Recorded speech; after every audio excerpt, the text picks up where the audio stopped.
কোথাও আশ্রয় মেলেনি। দেশ ছাড়ার 4 দিন পরও কোনো দেশ তাকে রাজনৈতিক আশ্রয় দিতে রাজি হয়নি। এমনকি যে বন্ধু দেশে আছেন, রাজনৈতিক ও কূটনৈতিক কারণে সেখানেও থাকতে পারবেন না তিনি। তাহলে কোথায় যাবেন? বাংলাদেশের সাবেক প্রধানমন্ত্রী শেখ হাসিনা? কোনো দেশ কি নেবে তাকে? শেখ হাসিনার চরম এই সংকট সমাধানে উঠে পড়ে লেগেছে ভারত। দেন দরবার চলছে বিভিন্ন দেশের সাথে। এর মধ্যে যুক্তরাজ্যকে রাজি করাতে দেশটির পররাষ্ট্রমন্ত্রী ডেভিড ল্যামির সাথে আলোচনা করেছেন ভারতের পররাষ্ট্রমন্ত্রী এস জয়শঙ্কর। তাদের আলোচনার বিষয়টি নিশ্চিত করেছেন ভারতের পররাষ্ট্র মন্ত্রণালয়ের মুখপাত্র রণধীর জয়সওয়াল। তবে শেখ হাসিনা ইস্যুতে কি আলোচনা হয়েছে তা জানাননি তিনি।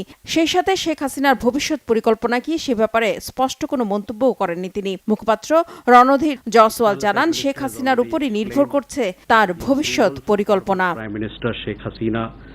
পররাষ্ট্রমন্ত্রী জয়শঙ্কর এরই মধ্যে ব্যাখ্যা করেছেন যে প্রাক্তন প্রধানমন্ত্রী শেখ হাসিনাকে ভারতে আসার অনুমোদন একটি সংক্ষিপ্ত নোটিশে দেয়া হয়েছিল। তবে শেখ হাসিনার পরিকল্পনা সম্পর্কে মন্তব্য করা এখন ঠিক হবে না। বাংলাদেশের জনগণের ঘনিষ্ঠ বন্ধু ভারত, তাই আমরা চাই যত দ্রুত সম্ভব সেখানে শান্তি ও স্থিতিশীলতা ফিরে আসুক, স্বাভাবিক জীবন শুরু হোক।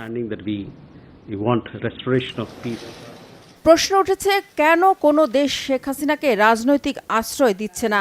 যুক্তরাষ্ট্র এরই মধ্যে শেখ হাসিনার ভিসা বাতিল করেছে। ফিনল্যান্ডের কাছ থেকেও ইতিবাচক কোনো সাড়া মেলেনি। আর যুক্তরাজ্যে রয়েছেন শেখ হাসিনার বোন শেখ রেহেনা ও তার মেয়ে টিউলিপ সিদ্দিক, যিনি ব্রিটেনের ক্ষমতাসীন লেবার পার্টির পার্লামেন্টারি সেক্রেটারি পদে আছেন। তারপরও এখনও যুক্তরাজ্যে যাওয়ার অনুমতি মেলেনি শেখ হাসিনার। ব্রিটিশ সরকার বলছে, শেখ হাসিনার যুক্তরাজ্যে রাজনৈতিক আশ্রয় পাওয়ার ক্ষেত্রে কৌশলগত বাধা আছে, আর সেটা যুক্তরাজ্যের অভিবাসন আইন ঘিরে। যুক্তরাজ্যের অভিবাসন আইন অনুযায়ী আশ্রয় বা সাময়িক আশ্রয়ের জন্য কাউকে যুক্তরাজ্যে ভ্রমণের অনুমতি দেওয়ার কোনো বিধান নেই। এমনকি যুক্তরাজ্যের বাইরে থেকেও কেউ দেশটিতে রাজনৈতিক আশ্রয় চাইতে পারেন না। সেক্ষেত্রে ভিসা নিয়ে যুক্তরাজ্যে যাওয়ার পর সেখানে থাকতে হবে। এরপরই যে কেউ রাজনৈতিক আশ্রয়ের আবেদন করতে পারবেন। কিন্তু শেখ হাসিনার ক্ষেত্রে সমস্যাটা সেখানেই। তার যুক্তরাজ্যের বৈধ কোনো ভিসা নেই, এমনকি নেই কূটনৈতিক ও অফিসিয়াল কোনো পাসপোর্টও। ফলে রাজনৈতিক আশ্রয় চাইতে হলে শেখ হাসিনাকে পাসপোর্ট ভিসা করিয়ে যুক্তরাজ্যে যাওয়ার পর দেশটিতে থাকতে হবে। এরপরে তিনি আশ্রয় চাইতে পারবেন।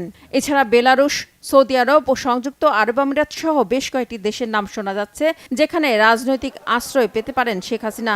তবে শেষ পর্যন্ত কোন দেশে তিনি আশ্রয় পাচ্ছেন বা আদৌ পাবেন কিনা সেটা এখনো পরিষ্কার নয়। অবশ্য দিল্লি বলে দিয়েছে যতদিন প্রয়োজন তাকে তারা রাখবেন, তবে সেটা স্থায়ী নয়। কারণ তাহলে প্রতিবেশী বাংলাদেশের সাথে ভারতের ব্যাপক রাজনৈতিক ও কূটনৈতিক সংকট দেখা দেবে। এতে চরম বিপাকে পড়বে ভারত। রিফাত জামান, বাংলাভিশন নিউজ ডেস্ক।